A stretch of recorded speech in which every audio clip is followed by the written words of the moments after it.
كلمتين وبس.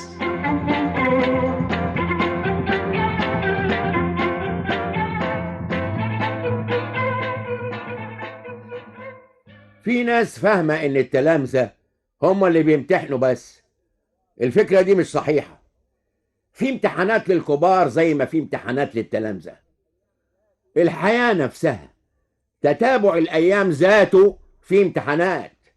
ربنا بيمتحن الناس بحاجات كتيرة، بيمتحنهم بالغنى والفقر. تلاقي في الدنيا واحد غني بس يمد ايده ويمسك حاجة ان شاء الله تكون تراب، تلاقي التراب يتحول لذهب. الناس بتسميه محظوظ، وهو بيفتكر نفسه شاطر، بيفتكر ان ذكائه وشطارته هم اللي جابوا له الفلوس. تلاقي في الدنيا واحد تاني فقير بيشتغل على قد ما بيقدر واكتر ما بيقدر، بيشتغل لما بيبقى هيموت من التعب، يجري يمين ويروح شمال وبرضه فقير. الغني قوي ده ربنا بيمتحنه بالغنى، الفقير قوي ده ربنا بيمتحنه بالفقر. الامتحان هنا مش سؤال واحد بس، لا، اكتر من سؤال. ربنا بيشوف الغني هيشكر على النعمة ولا لا، ويشوف الفقير هيصبر على المحنة ولا لا. مش بس كده، امتحان الغني عادة اصعب من امتحان الفقير. ازاي؟ اقول لك ازاي. ربنا بيشوف الغني ده شاكر ولا مش شاكر، محسن ولا مش محسن، بيدي الفقير ولا ما بيديهوش. يعني الفقير مطلوب منه الصبر، الغني مطلوب منه الشكر والعطاء. مطلوب منه حاجتين مش حاجة واحدة. في ناس بيتهيأ لها ان الثراء والغنى واليسر بيجوا من شطارة الانسان وعلمه. قارون كان فاهم كده. قارون كان من اغنياء الارض الكبار قوي، يمكن محدش حصله في ثروته. كانت ثروة قارون محطوطة في قصور وغرف وخزاين. مفاتيح الثروة دي ما كانش واحد يقدر يشيلها.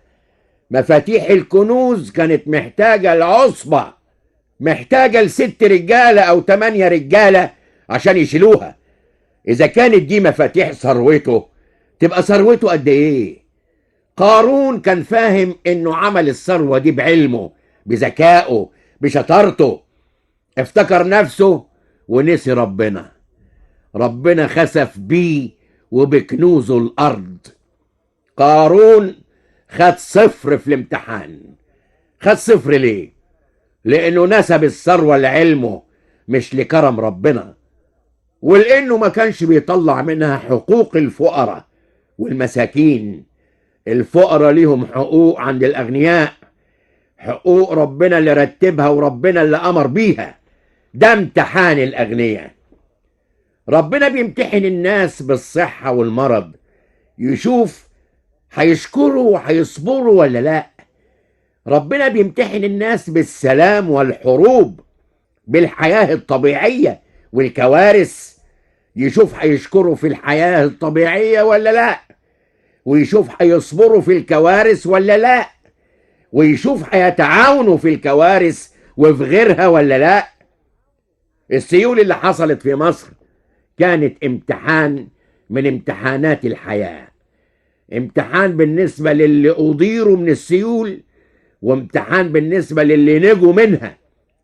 نشوف اللي أضيروا هيصبروا ولا لا، ويشوفوا اللي نجيوا بيتعاطفوا ويتعاونوا مع المضارين ولا لا. عايزين نشوف صور من التعاون الجميل. عايزين اللي ربنا اداهم يكرموا للي حصلت لهم الكارثة. عايزين نحس بالتكافل والتضامن والتعاون. عايزين نشوف رعاية واهتمام باللي أضيروا. الهيئات والمؤسسات والأفراد اتبرعوا. عايزين تبرعات أكتر. عايزين معدن الشعب المصري يبان في الكارثة دي. مش كده ولا ايه؟ وغدا نلتقي مع فؤاد المهندس، أحمد بهجت، ويوسف حجازي.